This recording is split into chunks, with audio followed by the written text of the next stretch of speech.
Lalu kemudian setelah itu dia melakukan satu amalan, meskipun kecil amalannya, amalan yasir, amalan ringan, yang mungkin terkadang orang sepelekan amalan ini. Mungkin dengan senyuman, atau sekedar menghilangkan gangguan di jalan misalkan. Amalan ringan lah. Atau sekedar mematikan lampu kalau nggak ada orang, dengan niat supaya tidak tabdzir,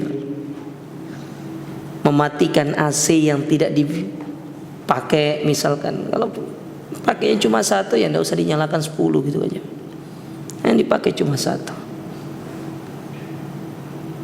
Niatnya lillahi ta'ala, karena Allah. Niatnya dalam rangka untuk meninggalkan tabdzir. Sepele itu, tapi berat di keuangan sebenarnya.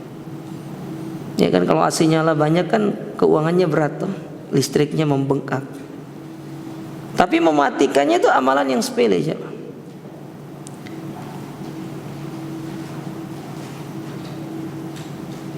Maka sesungguhnya Allah pasti akan menerima dan pasti akan memberikan balasan yang berkali-kali lipat. Subhanallah. Ini janji Allah Ta'ala. Oleh karenanya pernah dikatakan oleh para ulama kita dalam sebuah ungkapan mereka, mereka mengatakan rubba amalin sagirin tu'adzimuhun niyah. Betapa banyak amalan yang kecil tetapi dia menjadi besar di sisi Allah Ta'ala karena amalan itu dilakukan oleh orang-orang yang niatnya ikhlas lillahi ta'ala. Wa rubba amalin kabirin tusaggiruhun niyah. Namun sebaliknya, betapa banyak amalan besar, gede amalan, mengeluarkan uang banyak. Contoh misalkan kayak nyembeli hewan kurban, itu bukan amalan yang sepele. Apalagi antum yang menyembeli sapi misalkan, pergi umroh, berapa uang yang antum habiskan? Sudah gitu umrohnya VIP atau mungkin VVVIV mungkin kalau ada ya. Biasanya kan silver, gold, platinum. Gak tahu besok nanti apa mungkin ya, diamond mungkin ya, paket diamond gitu kan. Banyak tuh ngeluarin uang. Kadang ada yang plus ini segala macam, ngeluarin uang banyak, gede.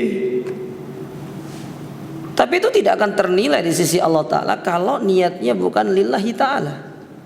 Apalah artinya antum keluarkan uang sebanyak itu, menempuh satu perjalanan yang panjang melelahkan, namun niatnya bukan karena Allah Ta'ala semata, gak ada nilainya. Nah ini nasihat ini itu disampaikan oleh seorang ulama yang sangat luar biasa sekali yang bernama Abdullah ibn Mubarak.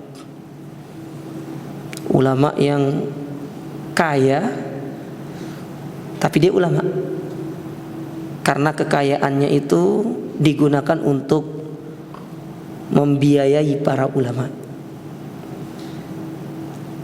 Jadi Abdullah Mubarak itu bilang sama para ulama yang hidup di zaman beliau, kalau tidak salah di antaranya Sufyan bin Uyainah, beliau ulama tabi'in. Beliau sampaikan, kalian dakwah, urusan dunia aku yang tanggung. Sampai ada orang yang datang kepada beliau mengatakan, ya Abdullah Mubarak, engkau menyuruh orang untuk zuhud, engkau sendiri sugi. Gimana engkau disuruh orang zuhud tapi engkau sendiri sugi? Maka beliau mengatakan, aku sugi, aku punya uang bukan untuk diriku, aku membiayai para ulama ini supaya mereka fokus menyampaikan ilmu, gak usah kerja.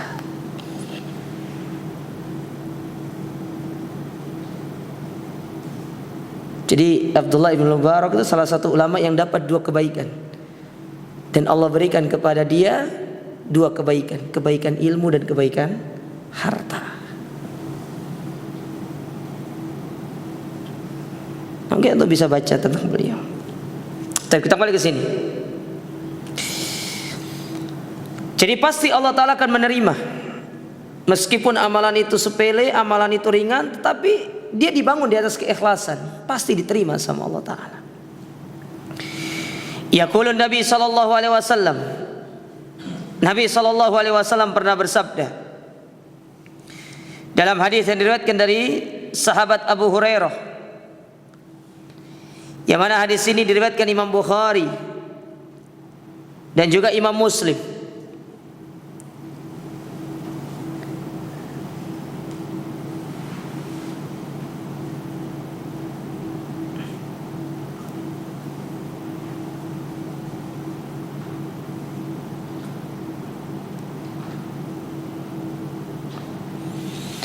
Kata Nabi sallallahu alaihi wasallam, "Raqad ra'aitu rajulan yataqallabu fil jannah fi syajaratin qata'aha min dhahri tariq kanat tu'dhil muslimin."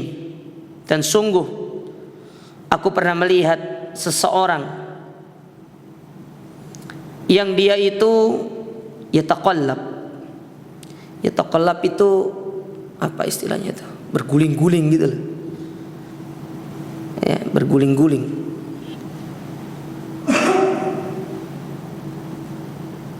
Di dalam surga pada sebuah pohon,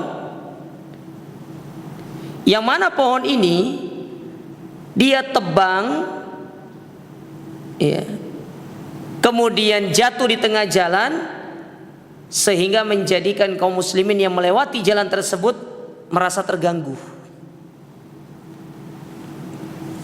Ya.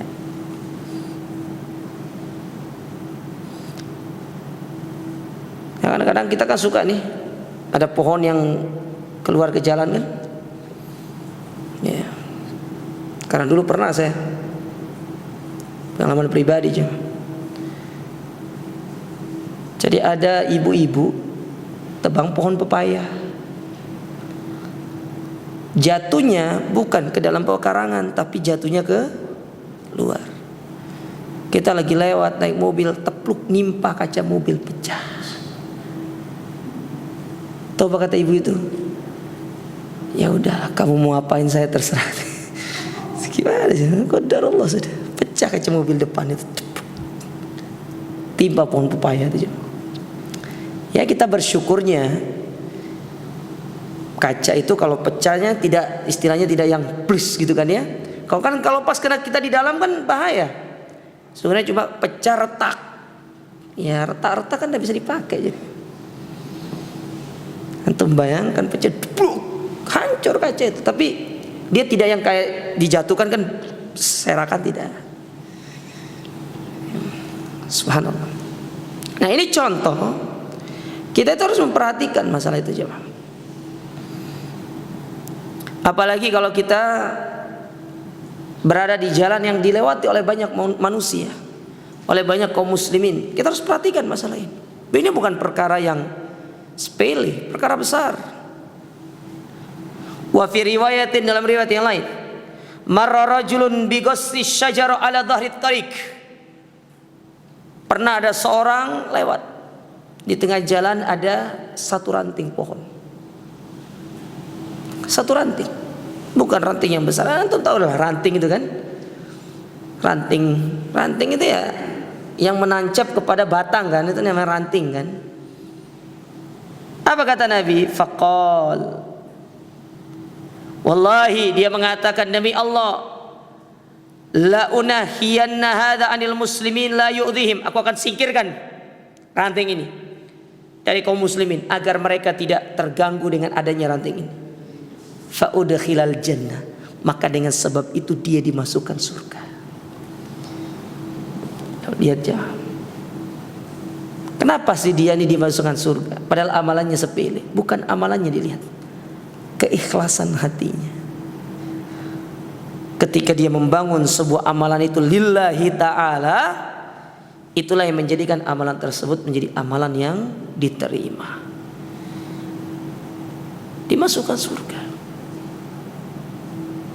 Kan banyak yang seperti itu ya. Makanya Nabi SAW dalam ayat lain mengatakan apa? La tahkiranna saghiratan. Jangan engkau meremehkan kebaikan yang kecil. Walau antalqa akhaka biwajhin talik. Meskipun itu engkau bertemu dengan saudaramu hanya sekedar atau sebatas melemparkan senyuman. Orang disenyumin aja sudah bahagia aja. Apalagi kalau antum mengatakan assalamualaikum akhi, assalamualaikum pak, ya assalamualaikum bu, ya, gak apa-apa. Tapi jangan dibarengi dengan kedipan mata nanti sama ya, wanita. Antum barengi dengan kedipan mata kan repot masalahnya. Ya. Apalagi kan janda ditinggal mati oleh suaminya. Nah, ini perlu diselamatkan jadi. Allah aja. 6.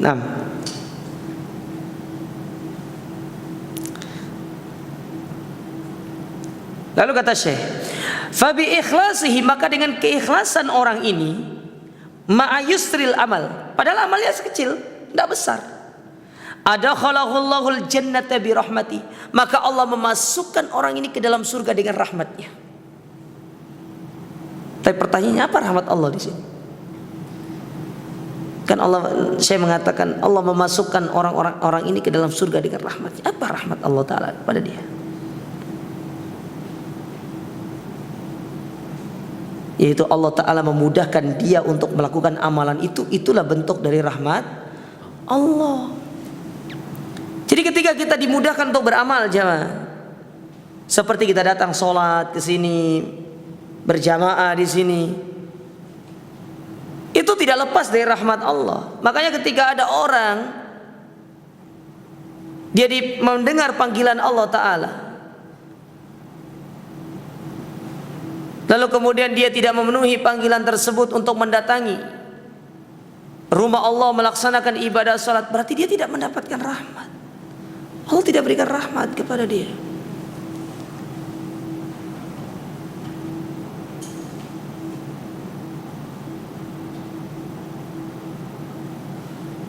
Maka di antara penafsiran para ulama dari doa yang diucapkan oleh seorang yang memasuki masjid, di mana dia mengatakan Allahumma salli ala Muhammad wa ala ali Muhammad, Allahumma ftahli abwaba rahmatik. Apa sih maksudnya? Kita meminta, ya Allah, aku meminta rahmatmu. Di antara poin disebutkan oleh para ulama, yaitu kita sedang meminta rahmat kepada Allah agar sholat berikutnya kita dimudahkan untuk datang, agar sholat berikutnya kita dimudahkan untuk mendatanginya kembali.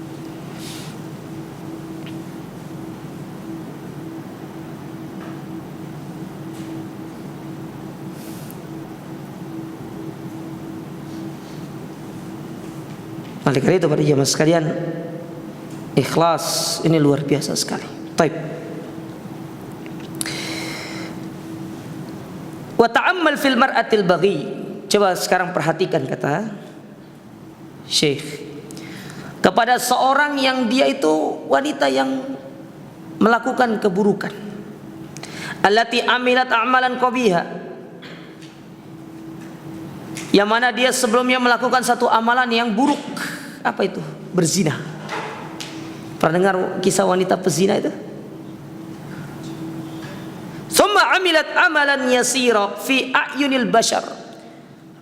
Lalu kemudian dia melakukan satu amalan yang sepele dalam pandangan manusia. Wa huwa siqayatu kalbin, yaitu memberikan minum kepada seekor anjing. Bayangkan, hewan yang diberikan minum, hewan yang suci atau najis? Najis. Ya, hewan yang najis.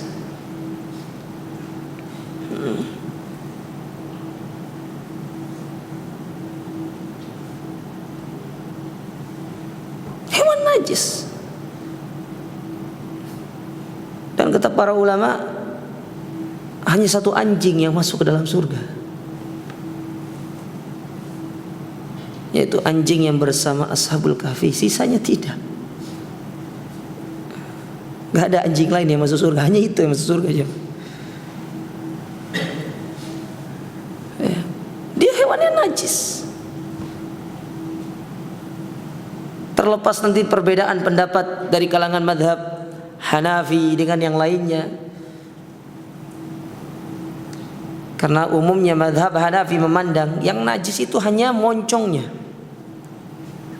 sehingga bulu-bulunya itu tidak najis. Makanya kalau antum berada di negara-negara yang mayoritas bermadhab Hanafiyah, umumnya mereka itu memelihara anjing. Tapi anjingnya bukan anjing liar jemaah. Mereka peliharanya ya anjing-anjing mahal, seperti apa namanya, anjing peranakan serigala itu apa? Itu tuh kan larang itu jemaah. Ya kan? Lebih mahal dari sepeda motor kayaknya tuh. Gagah memang ya kan. Ya. Kalau negara-negara yang bermadzhab Hanafi umumnya seperti itu. Tapi jumhur ulama sepakat tidak hanya moncongnya, tapi seluruh bagian dari anjing tersebut merupakan najis. Itu bukan pembahasan kita. Tapi kita ambil pendapat jumhur, anjing itu najis.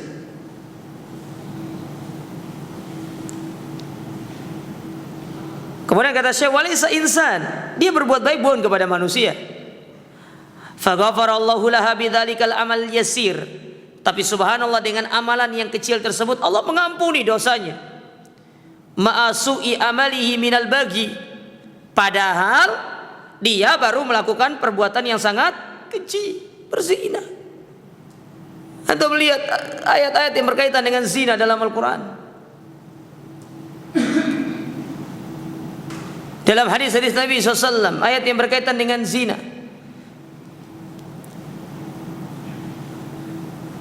Bahkan dalam bahasa yang lain, zina itu disebut dengan fahisyah. Fahisyah itu adalah perbuatan yang keji atau nama lain dari zina, kata para ulama. Tapi coba perhatikan apa yang dilakukan oleh wanita ini. Dalam hadis riwayat Bukhari dan Muslim dari sahabat Abu Hurairah radhiyallahu taala anhu, Nabi SAW mengatakan, bainama kalbun yatifu birokiyatin, tatkala seekor anjing, ya, dia itu yatif, berkeliling, ya, di sebuah sumur. Dia keliling di sebuah sumur. Dia kehausan. Dia keliling sumur, dia pengen minum. Dia tidak bisa turun ke bawah. Ya, yang ada kalau dia turun malah bunuh diri siapa? Dia keliling. Faqat, qad kada yaqtuluhul atash. Hampir-hampir rasa haus itu membunuh dia. Bahkan disebutkan dalam riwayat, lidahnya itu sudah keluar. Dan bahkan dia menjilat-jilat pasir yang ada di seputaran sumur tersebut, karena pasir itu basah. Apa yang tadi setelah itu? Idra'athu bagiyun min baghaya bani Israel. Maka kemudian ada seorang wanita dari Bani Israel, dia lewat melihat anjing tersebut. Apa yang dilakukan? Fanaza'at muqoha, lalu dia melepaskan sepatunya. Dilepas sepatunya. Ya. Antum tahulah sepatunya orang dulu itu nggak ada kulit sintetis zaman dulu jemaah. Ada yang ada itu kulit asli, terbuat dari kulit onta, kulit domba, kulit kambing, sapi nggak ada. Iya. Kulit onta, kulit kambing. Kalau zaman Nabi itu sapi tidak pernah disebutkan masalah kulit sapi, kulit onta, kulit kambing rata-rata. Apa yang terjadi? Fastaqat lahu bihi. Maka kemudian dia pun mengambil air dengan sepatunya itu. Fasaqathu, lalu dia memberikan air itu kepada anjing tersebut. Apa balasan Allah kepada dia? Faghufiralah. Allah mengampuni dosanya dan dia dimasukkan ke dalam surga. Tapi bukan berarti nanti ini hadisnya antum jadikan sebagai dalil gini, Ustaz, berarti nanti mari zina cari no anjing kasih minum, Ustaz. Ampun dosa kita. Enggak gitu konsepnya jemaah. Ya. Perbuatannya tetap dihukumi perbuatan yang buruk. Cuma ini satu kasus yang didatangkan oleh Allah Subhanahu wa taala dan Rasulnya itu menunjukkan bagaimana keikhlasan itu sesuatu yang sangat luar biasa gitu loh. Bukan berarti nanti oh ya kita pergi zina dulu, nanti setelah itu kita cari kucing lah Ustaz, lebih zen daripada anjing kan yang lagi kehausan. Ya, kemudian nanti kasih air. Ya, kalau sekarang kan enggak usah air sumur Ustaz. Ya, cari air yang ada asla, kasih asla gitu kan. Kasih dikasih minum gitu toh. Nanti ngamuk Pak Jaya gitu. Kasih misalnya, enggak gitu konsepnya. Jadi ketika didatangkan satu kisah itu sebagai berita kepada kita, sebagai satu pelajaran untuk kita mengambil pelajaran di dalamnya. Nah, pelajaran ingin disampaikan dalam hadis ini keikhlasan kita di dalam kita beramal. Penting keikhlasan itu bukan sesuatu yang remeh. Kembali ke ucapan Abdullah bin Mubarak tadi, robba amalin saghirin tu'azzimuhun niyah. Banyak amalan yang sepele tapi dia menjadi besar di sisi Allah Ta'ala karena sebuah niat. Niat yang tulus, niat yang ikhlas, yang tidak tercampurkan dengan riya dan sum'ah, benar-benar lillahi ta'ala. Maka Allah membalas dengan yang lebih baik. Dan tidak ada balasan yang lebih baik kecuali surga jemaah. Apa antum cari balasan yang lebih baik? Tidak ada, surga. Balasan yang terbaik itu adalah surga Allah. Karena dia disifati dengan darun na'im, tempatnya kenikmatan. Tidak ada surga, tidak ada balasan yang terbaik kecuali surga Allah Subhanahu wa ta'ala. Dan tidak ada tempat kembali yang buruk, melainkan hanya neraka.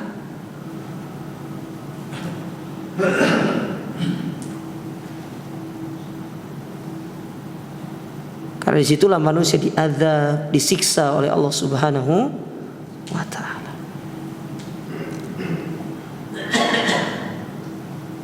Taib. Kemudian setelah itu apa kata beliau? Wal ibratu, maka pelajarannya fil islami laisat bi kathratil amal fahasb. Dalam Islam itu yang menjadi tolok ukur bukan banyaknya amal. Bukan berarti kita meninggalkan memperbanyak amal, tidak. Tetapi yang menjadi tolok ukur pertama itu bukan banyaknya amal. Atau yang kita sering berbicara tentang masalah kuantitas, bukan kuantitas. Coba antum lihat pasukan-pasukan khusus itu jumlahnya banyak atau enggak? Sedikit pasukan khusus itu. Dari 200 orang yang daftar paling yang lulus ya 5. Karena dicari yang berkualitas.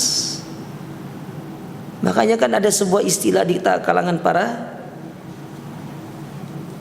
TNI itu kan, satu pasukan khusus itu setara dengan sekian pasukan biasa. Itu menunjukkan apa? Kualitas. Kualitas ya, bukan sekedar banyak. Karena dia punya kualitas.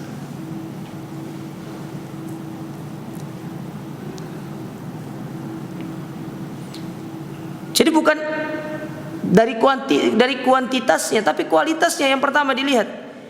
Innamal ibratu, akan tetapi fokusnya di sini adalah bisihatin niyah wal qasd, yaitu benarnya niat dan tujuan seseorang di dalam dia beramal.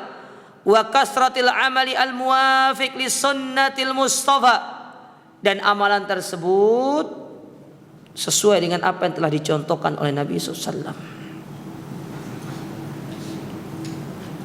Nah, kata para ulama, tidaklah amalan itu dikatakan amal soleh kalau amalan itu tidak terpenuhi dua unsur tadi. Unsur yang pertama sihhatun niyah wal qasad, lurusnya niat. Dan yang kedua muwafaqatus sunnah, mengikuti sunnah.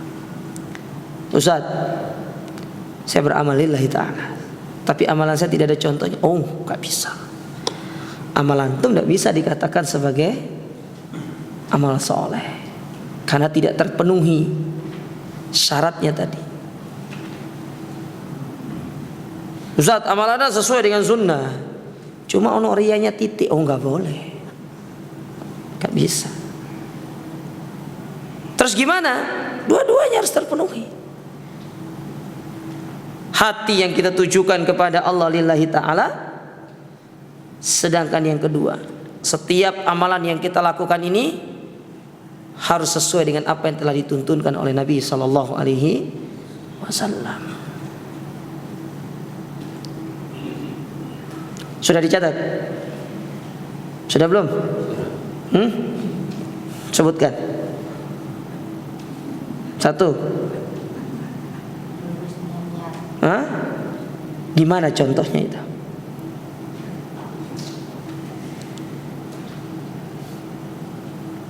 Jangan senyum, nanti setelah ini saya tanya. Gimana contoh lurusnya niat itu? Sholat pingin dikasih makanan, mau nggak? Itu ikhlas atau enggak? Kenapa datang ke Al-Burhan? Oh, kalau sholat di sana itu ada panganan nih. Nah, itu ikhlas atau enggak itu? Hah? Jangan-jangan itu niatnya.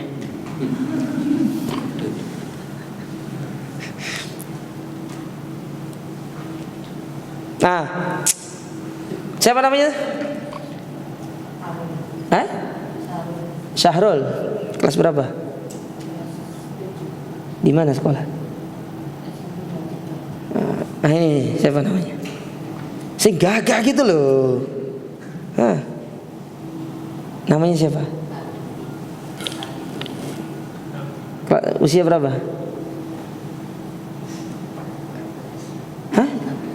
Loh, usia Dewi nggak ngerti. Berapa? 13. Sekolah di mana? Sama? MTS mana? Bisa bahasa Arab berarti? Loh.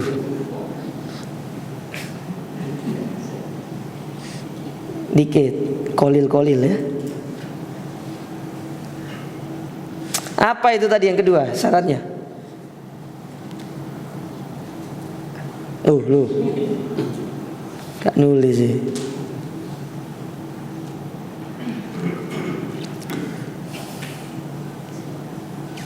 Semangat. Apa contohnya? Coba contohkan.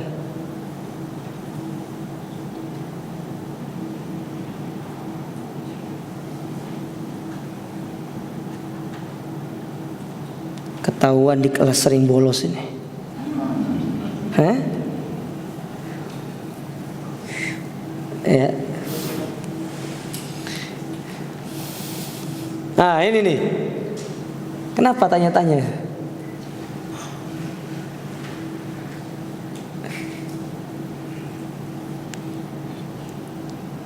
Baik.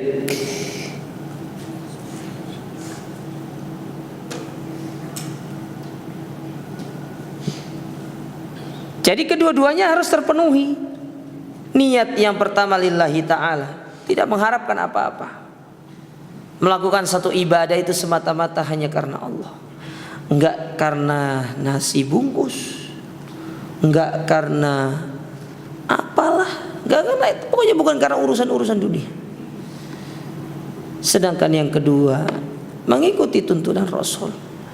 Apa yang Nabi ajarkan dari ibadah itu inti kita ikuti. dari bacaan, gerakan, tata cara pelaksanaan ibadah tersebut, semuanya kita harus mengikuti apa yang telah dicontohkan oleh Rasul kita yang mulia alaihi salatu wassalam. Wa qad jama'a rabbuna dzalika fi qoulihi ta'ala. Dan sungguh Allah telah mengumpulkan kedua perkara ini dalam firman-Nya.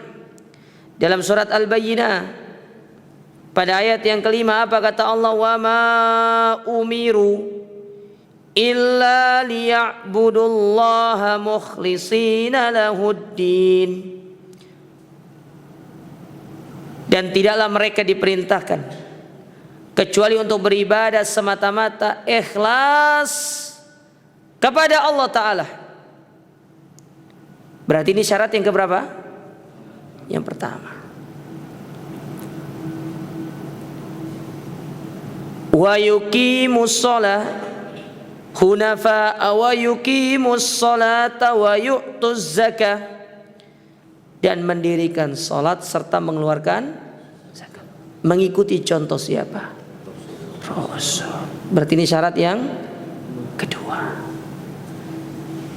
Ketika kita memenuhi kedua hal ini, setelah itu barulah Allah katakan wadzalika dinul qayyimah. Itulah agama Allah yang lurus. Itulah agama Allah yang lurus. Dan ayat ini kata para ulama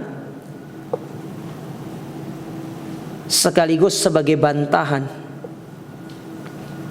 kepada orang-orang Murji'ah yang mengatakan amal itu tidak penting karena amal itu tidak mempengaruhi iman.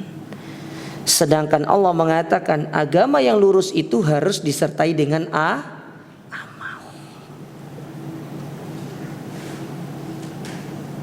Gak cukup dengan ikhlas agama itu, tapi harus ada amalannya.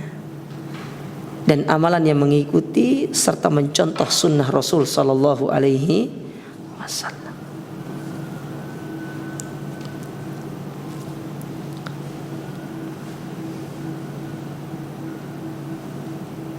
Maka kata Syekh, fajama'at hadhil ayat, maka ayat ini mengumpulkan yang pertama al-ikhlas, syarat yang pertama, dan yang kedua wa iqamatas salati wa ita'az zakah,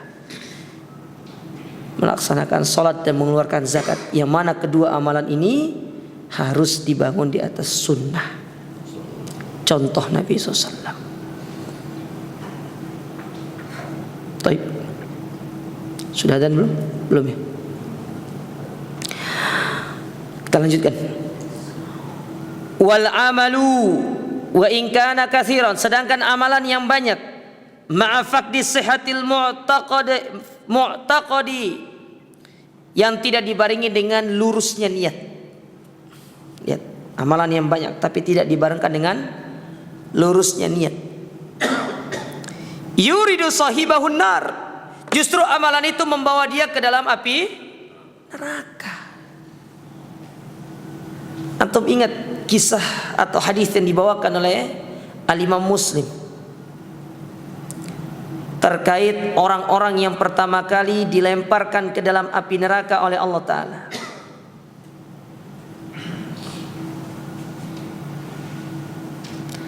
Dalam hadis riwayat Imam Muslim,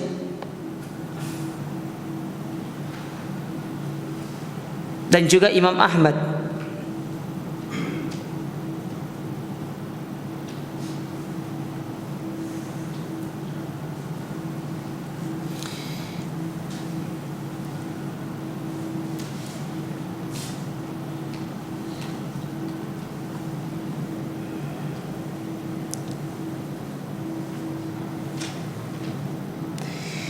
dari sahabat Abu Hurairah radhiyallahu taala anhu, Nabi SAW bersabda, inna awwalan nas, sesungguhnya manusia yang pertama kali yuqda yaumal qiyamati alaih, yang akan ditegakkan hisab, hukuman kepadanya.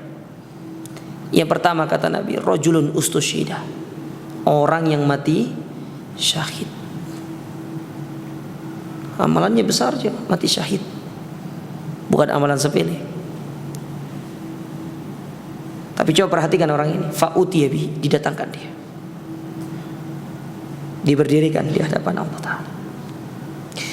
Fa'arrafahu ni'amahu, maka dia diingatkan tentang nikmat itu.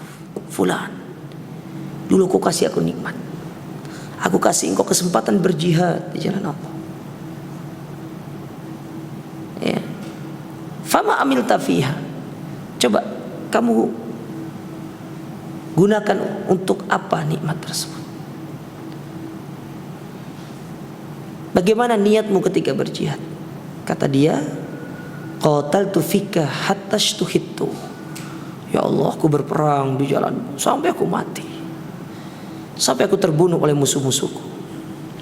Qal, maka Allah menjawab dia, apa kata Allah? Kadzab, engkau dusta, bohong, ya, ngapusi kamu itu,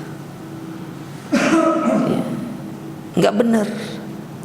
Lalu disebutkan oleh Allah Ta'ala tentang niatnya dia itu ketika dia berjihad. Walakinnaka qataltal yuqal jari, engkau jihad dulu supaya engkau dikatakan oleh manusia itu sebagai orang yang pemberani. Bayangkan, sampai kita sendiri lupa apa yang pernah menjadi niat kita, jemaah.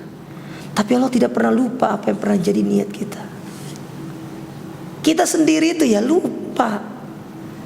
Segala amalan yang kita lakukan, niat kita itu karena apa tuh kita lupa aja. Tapi Allah gak pernah lupa. Allah tuh mengingat segala sesuatu yang pernah kita bisikkan dalam hati kita. Coba kita, ada gak memori antum yang antum pernah bisikkan dalam hati 1 bulan di tahun, bulan Januari tahun 2022 lah. Antum masih ingat gak apa yang pernah antum bisikkan dalam hati antum?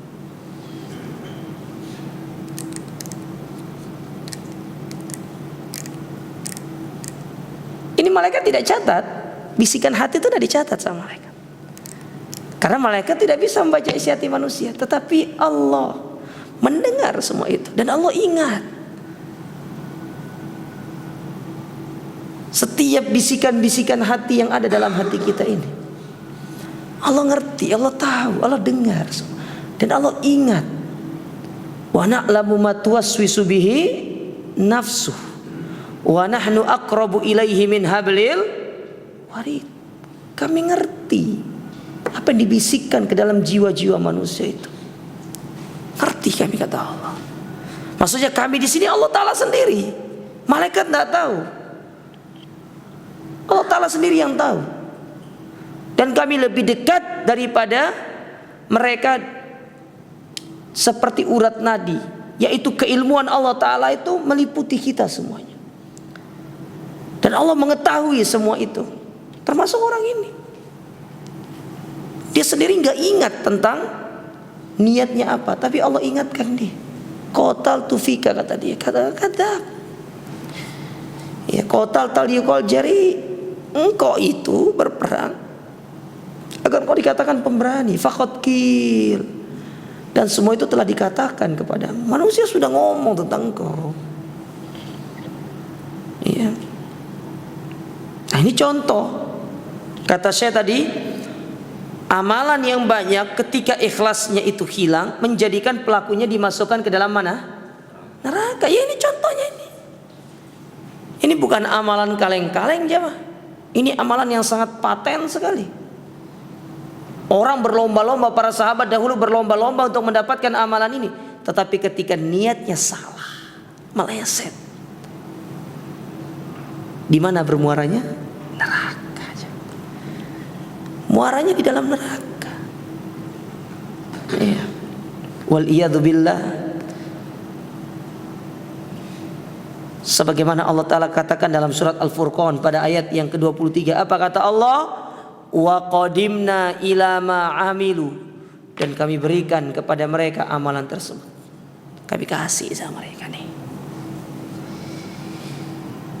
Min amalin, dari amalan-amalan yang pernah mereka lakukan. Faja'alnahu haba'an mansura. Tatkala mereka menerima, ternyata amalan tersebut menjadi debu yang berterbangan. Subhanallah. Kalau sudah demikian, yang tersisa dari amalan tersebut hanya capek. Capek jemaah. Kita nggak dapat apa-apa. Belum ya? Oh, 1 menit lagi. Ya. Capek jemaah. Baik, azan dulu.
Baik, kita lanjutkan sedikit.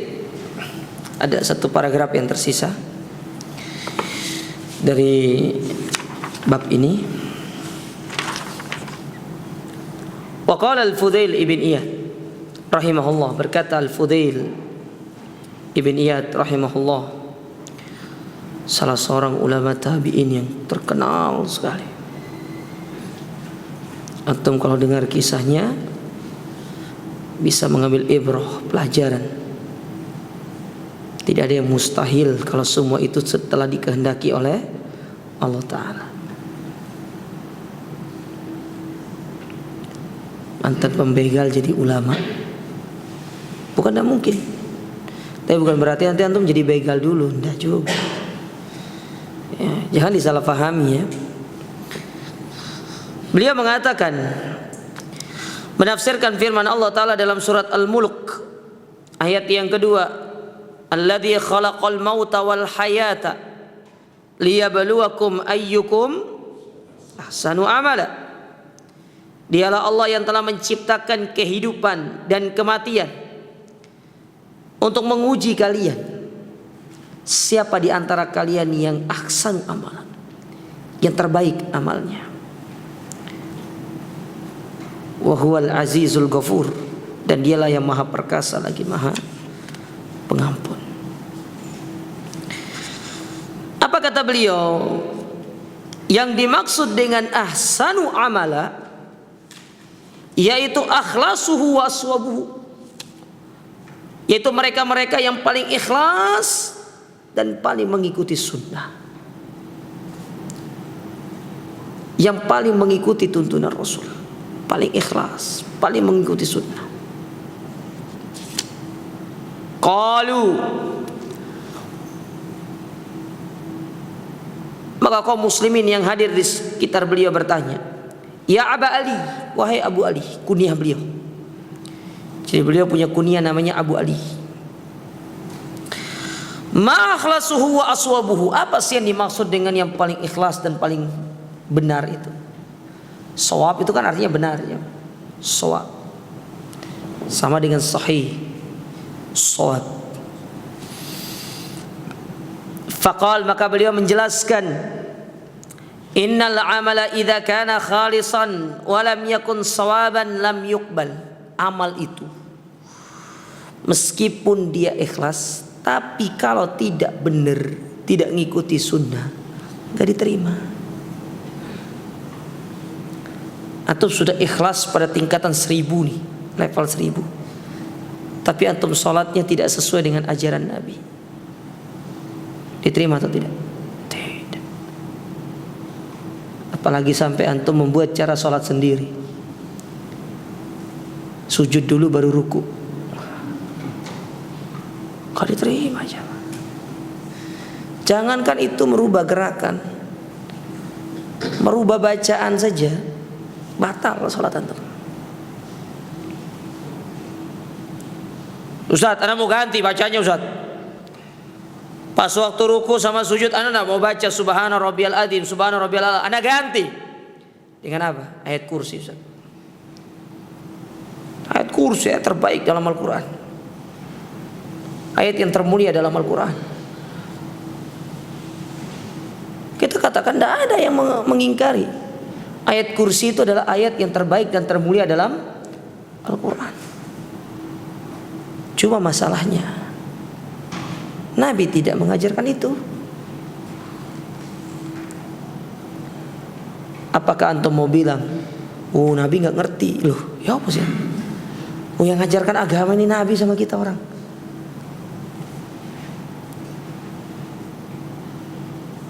Anda mau ganti? Tidak bisa. Kalaupun antum memaksa untuk ganti, sholatnya tidak sah. Dan bisa dikategorikan batal kata para ulama.